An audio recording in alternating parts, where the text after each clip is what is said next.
You're constantly worried. But what if postpartum anxiety is stealing more from you than you realize? Do you feel like your mind never stops racing, even when your baby is sleeping peacefully? Are you exhausted from carrying invisible fears that nobody else seems to understand?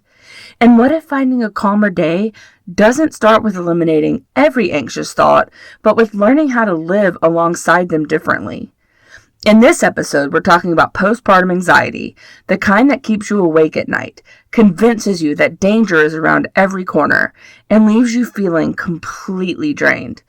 Mama, I'm sharing 3 practical tips that help me survive some of my most anxious postpartum days and create small moments of calm in the middle of the chaos.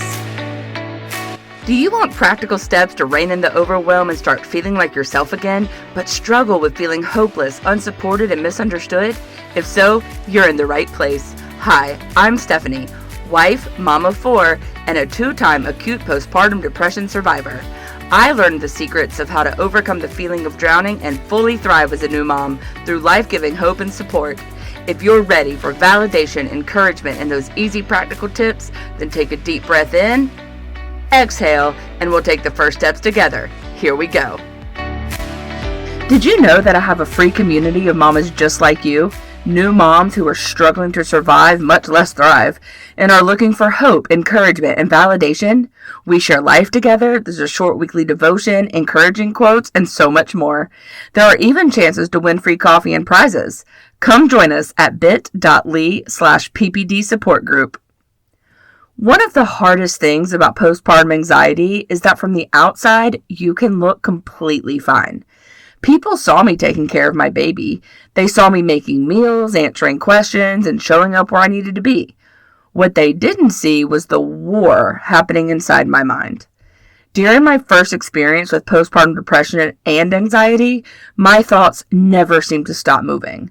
I could be sitting on the couch holding my son while he slept peacefully in my arms, and somehow my brain would still convince me that something terrible was about to happen. What if he stopped breathing? What if I accidentally hurt him? What if something happened to my husband? What if I was losing my mind? The thoughts came so quickly that I barely had time to catch my breath before the next one arrived. And the worst part was that no amount of reassurance seemed to help. I would check on my baby once, then twice, then 10 times. I would ask my husband if everything was okay, then make him go check. And even after he checked and said yes, my mind would immediately find something new to worry about. I remember one particular night after we brought him home that everyone had gone to bed. The house was quiet except for the hum of the fan that I always have on to sleep.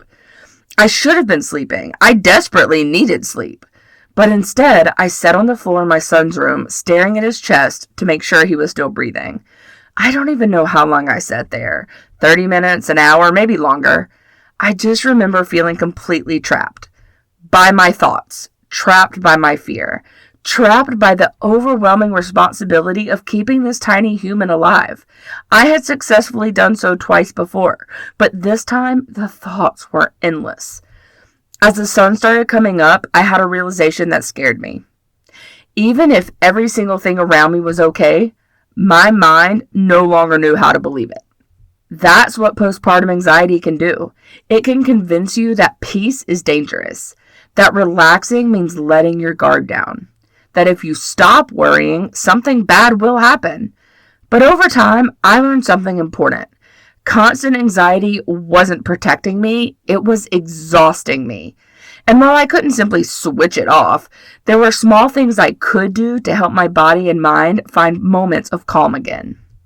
If you're struggling with postpartum anxiety, you may feel like you're living in a constant state of alertness. Your body is tired, your mind is racing, and even those ordinary moments can feel overwhelming. Today, I want to share 3 practical tips that help me create calmer days. Not because my anxiety disappeared overnight, it definitely didn't, but because I learned how to gently care for myself in the middle of it. Number 1, I stopped asking what if and started asking, Stephanie, what is true right now? Postpartum anxiety thrives in the future. It pulls you into endless possibilities, worst-case scenarios, and imagined disasters. Your brain starts trying to solve problems that don't actually exist in the present moment, and before long, You feel completely consumed by fears that haven't even happened. So maybe your baby coughed once and suddenly you're imagining an emergency room visit. Maybe your partner is running late and your mind jumps to catastrophe. That was a big one for me.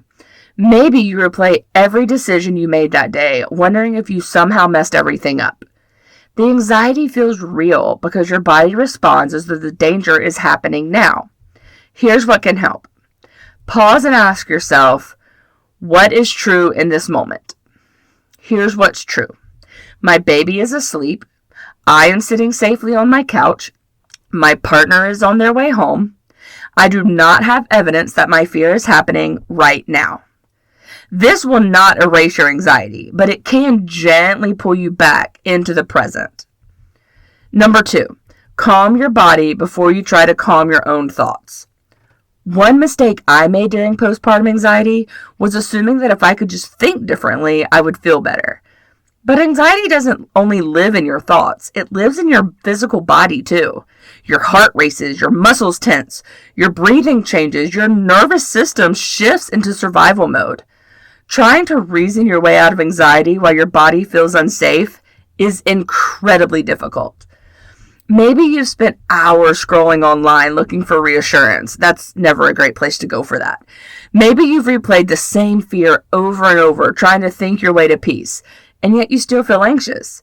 That's because your body needs support too, not just your mind. Try asking yourself, what would help my body feel safer right now? Here's some ideas.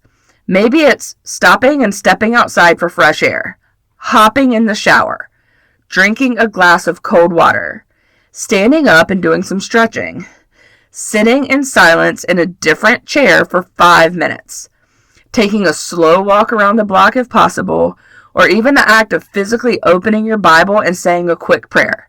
Small physical shifts can send powerful signals to your nervous system. And number 3 is don't carry your anxiety alone. Postpartum anxiety grows in secrecy. Many moms stay silent because they're afraid people will think they're overreacting, failing, or going crazy. So they carry terrifying thoughts by themselves. But mama isolation almost always makes anxiety heavier. Support doesn't eliminate anxiety overnight, don't get me wrong, but it reminds you that you are not fighting this battle alone. There have been countless times that I've opened up about my own personal experiences with postpartum depression and anxiety that have led to the person I'm talking with telling me about their own experience with it or someone else close to them who's had an experience with it. You are definitely not alone. I spent so much time trying to hide how afraid I was because I thought admitting it would make me look weak. But healing didn't begin until I started telling the truth, until I admitted that I was struggling, until I let other people step into the mess with me. Choose one person today and say something honest. The amount of times I have texted my best friend simply since my boys were born that I'm having a hard time is too many to count. And she always comes through because she's been there. Or my anxiety feels really heavy right now.